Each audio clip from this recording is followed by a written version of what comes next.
Hello guys, Andrew here. Welcome back to Drew Tutorial. And in this video, I'm going to show you how to create a theme in Upwork.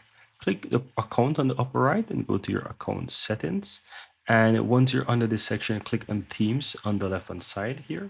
And you will have the option here to create a team if you haven't got one created just yet.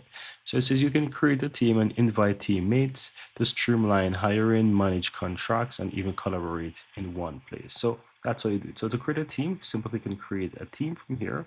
Keep in mind that in order to create teams, you need to upgrade. So you need at least the Business Plus to be able to do that, because the Business Plus allow you to create teams. So I just want to make sure that you know. So if you haven't got the Business Plus, simply click on upgrade now, and it's going to take you over to the options or the memberships where you can choose your plan. So you want to upgrade to the membership.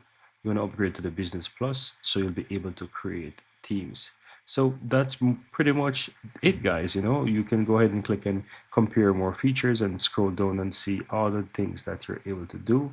So collaborations, you can create your teams and all of those good stuff. Once you have the business plan, you're able to create teams and manage all of these.